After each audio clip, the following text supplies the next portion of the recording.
Tuberkulosis atau TBC adalah salah satu penyakit paru yang sudah sangat dikenal di Indonesia. Diketahui oleh masyarakat Indonesia. Namun hingga saat ini masih menjadi salah satu penyakit yang cukup banyak diderita di Indonesia. Apa yang menjadi penyebab hingga saat ini TBC yang begitu terkenal belum dapat teratasi?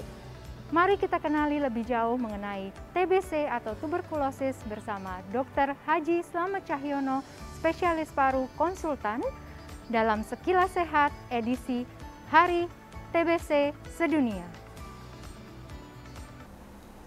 Halo keluarga sehat, kembali lagi bersama kami dalam Sekilas Sehat edisi Hari TBC Sedunia. Dengan saya, host hari ini Dr. Niputu Indradewi Mars. Dan hari ini kita kedatangan salah seorang dokter senior dalam bidang penyakit paru, yang mana beliau ini sudah sangat terkenal dari semenjak pertama kali beliau ada di Lombok hingga saat ini. Saya perkenalkan dengan sangat bangga pada hari ini kita kedatangan direktur kami, Direktur Rumah Sakit Harapan Keluarga, Dr. Haji Slamet Cahyono, spesialis paru konsultan. Selamat datang Pak Dokter dalam Sekilas Sehat. Selamat datang Dr. Dewi. Ya, sehat Pak Dokter? Alhamdulillah kita sehat. Pak Dokter ya. Bagaimana Pak Dokter selama ini dalam pandemi, masa-masa pandemi? Saya lihat Pak Dokter sangat aktif ya dari tahun 2020 hingga saat ini. Iya, saat betul. pertama kali kita ada pasien TB, pasien COVID hingga saat Iya, ini. oke. Pak Dokter sangat-sangat aktif untuk melayani masyarakat Pak Dokter. Iya, betul. Ya. Iya. Sehat tapi Pak Dokter? Alhamdulillah sehat. Baik. Hari ini dalam rangka Hari TBC Sedunia, tepat jatuhnya pada tanggal 24 Maret 2022, kami selaku tim Sekilas Sehat ingin membahas dan membawa mengenai TBC ini kepada masyarakat atau keluarga sehat. Karena seperti yang kita ketahui ya Pak Dokter ya, TBC ini kan merupakan salah satu penyakit paru yang cukup terkenal baik dari dahulu sampai dengan saat ini.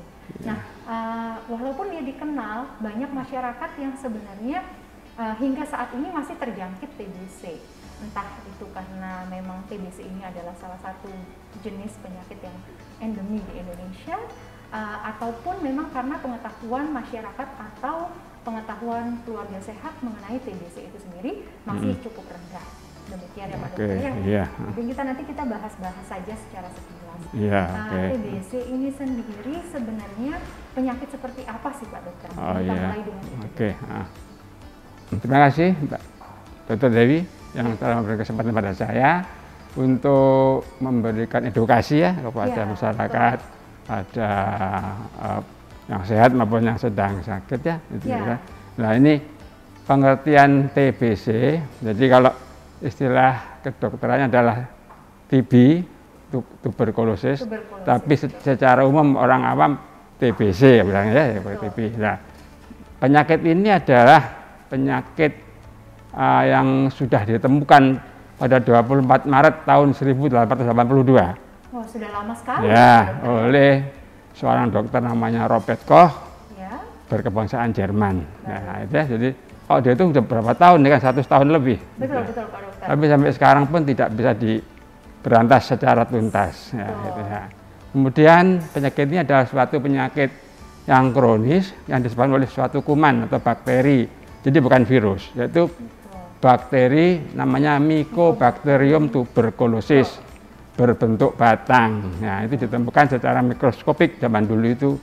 Nah, itu dari dahaknya. Laboratorium ya dok ya. Laboratorium. Untuk mendapatkan si Mycobacterium tuberculosis itu.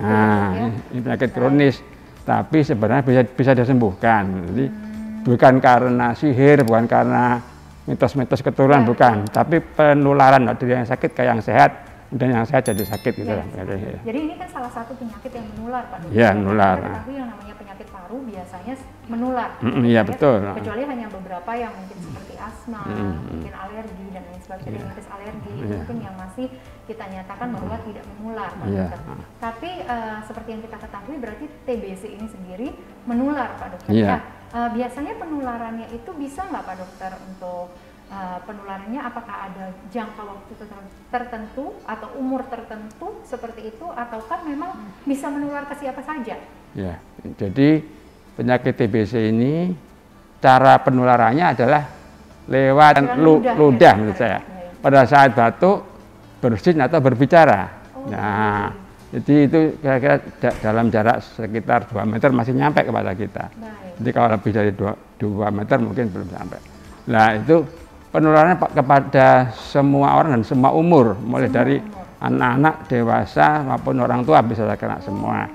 Tetapi tidak semuanya terkena terus jadi sakit, tidak. Jadi yang tertular itu biasanya orang yang daya tahan tubuhnya menurun.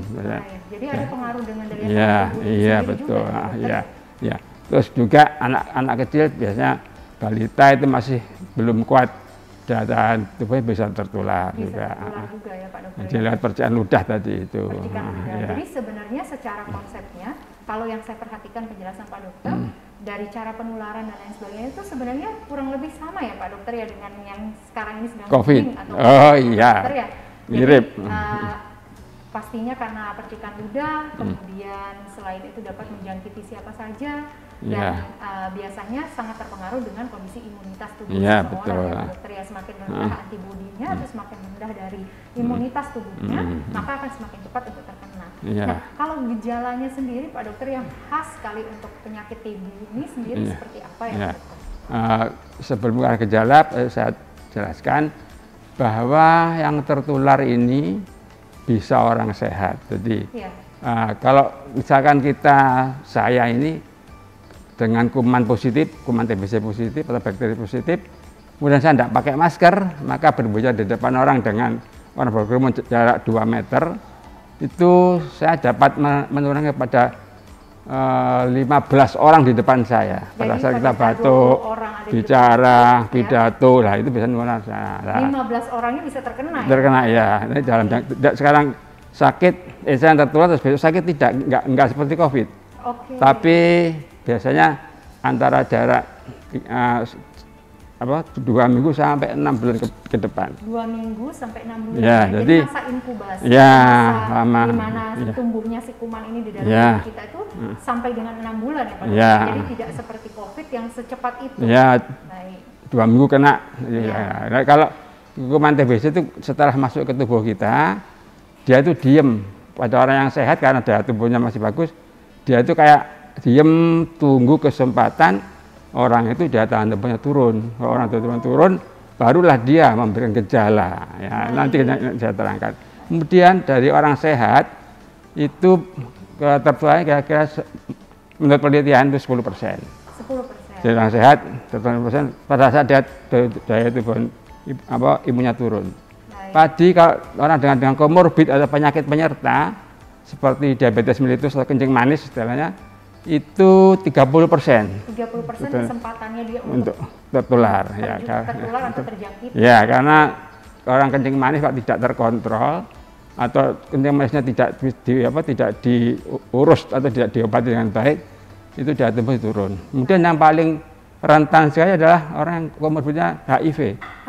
HIV itu sangat merusak daya tahan tubuh. Itu 70% kalau tertular, yaitu kemungkinan tertular 70%. 70%. Untuk orang. Bodinya sangat rendah ya Pak. Rendah. Terus dengan virus HIV-nya itu ditambah lagi dengan TBC-nya. Nah, ya, jadi HIV dulu, kemudian TBC masuk, langsung dia kena. Juga anak-anak balita yang daya tahan tubuhnya belum kuat. Ya, nah, gejala yang timbul biasanya adalah batuk. Batuk tidak sembuh-sembuh walaupun diobati dengan antibiotik macam-macam obat. Biasanya kalau batuk 2 minggu atau lebih, kita harus mencurigai bahwa itu dia tertular TBC atau terjangkit TBC.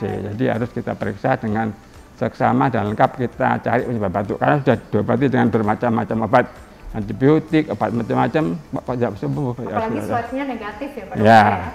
Terus PCR tesnya negatif, kita bisa curigai karena kan sekarang COVID pasti dokter pasti akan entah itu PCR atau antigen. Nah, kalau itu kok nggak ketemu lah, ini pasti ada sebab lain. Nah, baru cari.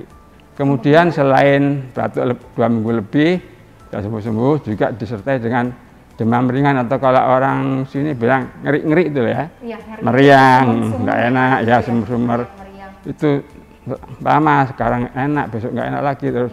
Dan juga biasanya pada waktu tidur itu terjadi keringat malam, padahal tidak aktivitas, padahal pakai AC itu masih keringetan juga. Itu kadang begitu. Terus juga nafsu makan menurun, lemah, terus males dan sebagainya, tidak mau ada aktivitas, kok ini capek, itu capek gitu. Kadang nyeri dada, sesak napas. Lah, kadang-kadang pas batuk ada darah, itu biasanya TBC, tapi tidak semuanya berarti TBC. Tapi kadang-kadang juga ada tumor dan sebagainya. Ya, itu adalah gejala-gejala yang harus diperiksakan itu, Mbak.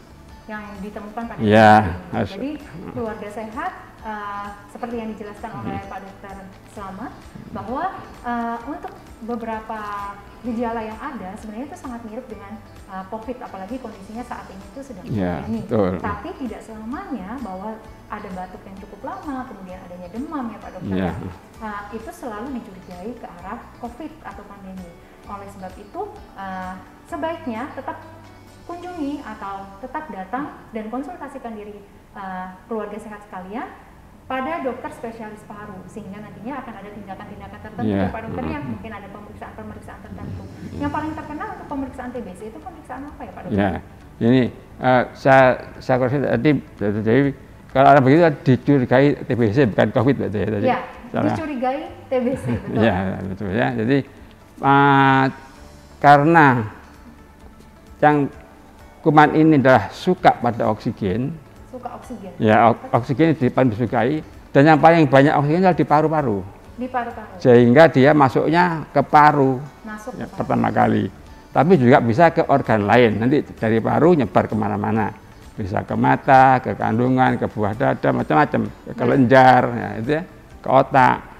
Ke kulit ya kalau nggak salah. Iya, ya, itu nanti caranya mengambil sampel atau contoh untuk diperiksa itu tergantung organ mana yang terkena. Jadi kita ambil dari sana. Nah itu kalau yang pas di paru-paru adalah pemeriksaan dahak. Pemeriksaan dahak itu yang baik adalah dahak pagi hari. Dahak pagi hari. Pagi hari ya. Itu sekarang sudah tidak kayak dulu lagi. Dulu kan pakai mikroskop, pakai dahak mikroskop, dicat pakai cat macam-macam, cat Nielsen, cat apa saja itu. Sekarang sudah ada alat yang canggih namanya TCM, tes cepat molekuler. Jadi yang kumannya itu yang dilihat adalah DNA-nya, intinya kuman itu. DNA dari si kuman. Ya, nah, alat ini karena sedang pandemi kemarin ini juga bisa untuk memeriksa cepat untuk COVID. Oh, betul. Nah, jadi pada masa pandemi ini alat ini berfungsi dua, untuk TBC dan untuk COVID. Jadi orang memerlukan tes cepat pakai alat TCM ini. Nah, itu alat TCM yang ada adalah sekarang kalau di NTB, di Mataram lah, itu di RSUP provinsi, rumah sakit kota, sama beberapa puskesmas yang sudah ditunjuk, itu ada. Berarti untuk alat itu sendiri sudah ada di Mataram? Ada, ya. Hanya untuk dapat memeriksa TBC, namun tes cepat juga dapat menyimpulkan COVID atau TBC. Ya, TBC. Tapi tadi Pak Dokter juga untuk COVID bisa juga, cuma cartridge-nya beda. Cartridge-nya beda. Ya, yang diperiksa sama-sama, yang satu swab, yang satu dahak. Baik, baik Pak Dokter, terima kasih banyak atas penjelasannya. Sekarang saya ada beberapa pertanyaan Pak Dokter yang sudah kita kumpulkan beberapa hari yang lalu mengenai TBC ini.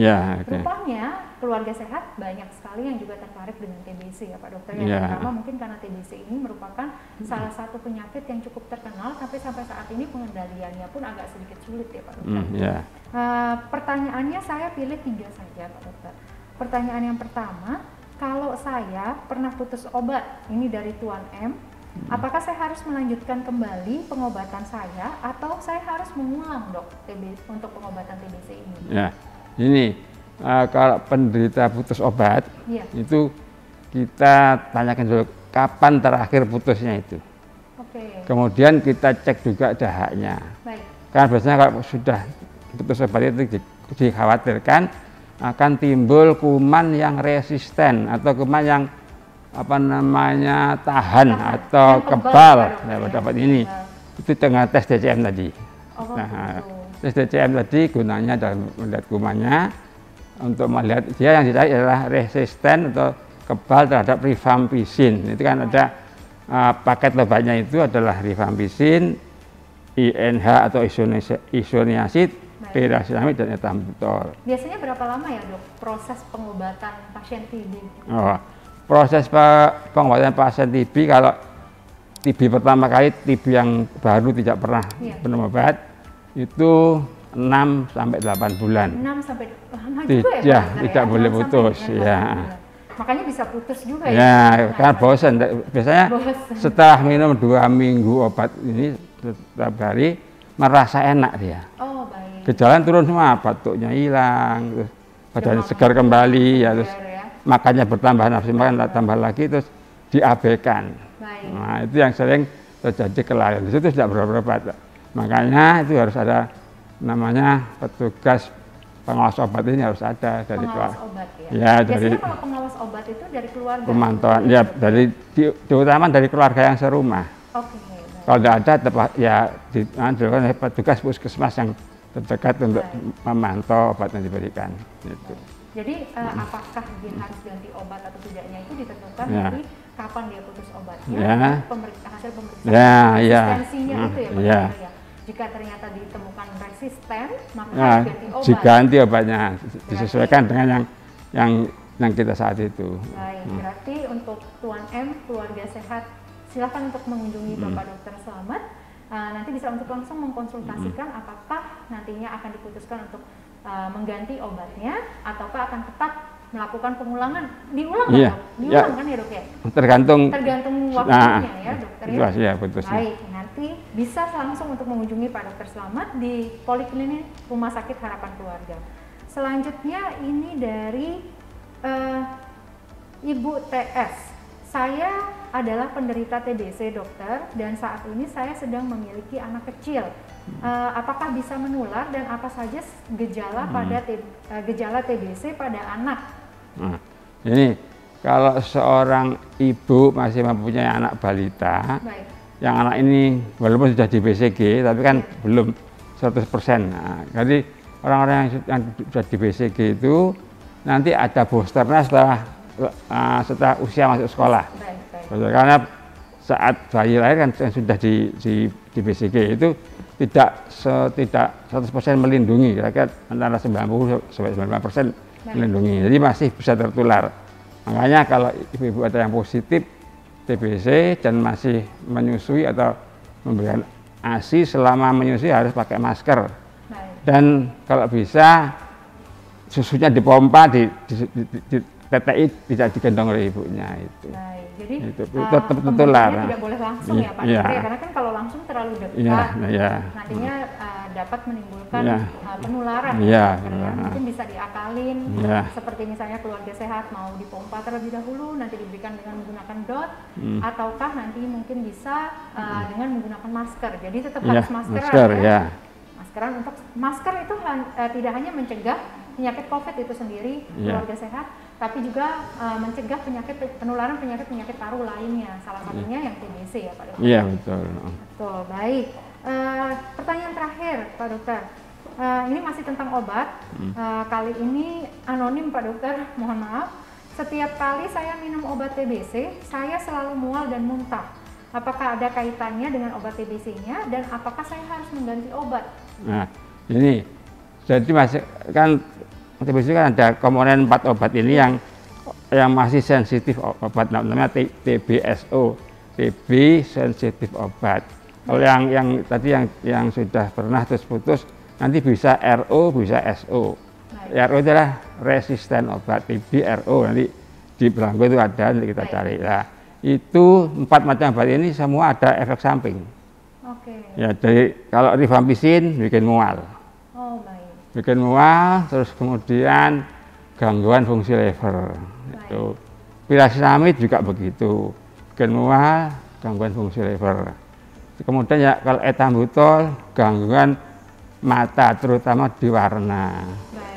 Kemudian kalau yang isoniazid atau INH itu biasanya menyebabkan alergi gatal-gatal dan gangguan di liver juga, tapi paling ringan INH itu gangguannya paling ringan. Jadi mual dan sebagainya. Semua pasien TB saat diberikan obat TB, kemudian ada gejala atau efek samping, segera melapor ke dokternya untuk dicarikan solusi. Jadi saya banyak sekali di poliklinik ini. Setelah kita berikan obat paket itu, ternyata balik setelah seminggu, dok, saya gatal-gatal semua, saya gini-gini. Lalu saya berikan solusinya, kita berikan mana yang kita cari mana yang bikin dia keluhan ini. Langsung ketemu, kalau ketemu kita ganti obatnya. Jadi setelah 5 tahun ke atas, 6 tahun, dia sudah bisa membedakan warna, baru kita berikan ethambutol. Tapi cuma 3 isinya, kalau anak-anak ifamisin, hirasilamid, isoniazid. Nah, jadi tidak disamakan, ada paket anak, paket dewasa. Ada paket anak dan paket dewasa. Ya. Semuanya itu ditanggung oleh pemerintah. Ya, jadi kalau diberikannya secara gratis. Gratis. Jadi Karena kalau ada beberapa yang bertanya, ini ditanggung BPJS atau tidak? Kalau BPJS, berobatnya apa? Konsultasi ke dokter, laboratorium, obat ditanggung semuanya. Baik. Tapi kalau pasien umum atau asuransi, untuk tes TCM gratis, pemerintah, obat gratis. Cuma biaya konsultasi dan lab-lab yang lain bayar sendiri atau asuransi. Baik, terima kasih sekali lagi Pak Dokter Slamet atas waktunya pada hari ini. Jadi keluarga sehat semua, mungkin ada keluarga-keluarga sehat yang masih baru bergabung dengan Rumah Sakit Harapan Keluarga atau baru mengetahui rumah sakit kami. Sedikit informasi bahwa rumah sakit kami sejak tahun 2017 hingga saat ini itu sudah bekerja sama dengan BPJS Kesehatan ya Pak Dokter. Betul. Selain dengan BPJS Kesehatan, kami juga telah bekerja sama dengan BPJS Ketenagakerjaan. Jadi seperti tadi yang telah dijelaskan oleh Pak Dokter, bahwa untuk obat-obatan ataupun untuk pemeriksaan dari TBC ini, apabila keluarga sehat memiliki BPJS Kesehatan, jangan ragu untuk sesegera mungkin mengkonsultasikan dirinya apabila terdapat gejala-gejala yang menyerupai gejala TBC. Selain daripada itu, untuk yang belum punya BPJS atau masih menggunakan masih menjadi pasien umum, untuk pemeriksaan TCM-nya, kemudian untuk pengobatannya itu masih ditanggung oleh pemerintah. Yang tidak ditanggung hanya pemeriksaan-pemeriksaan lainnya ya Pak Dokter ya.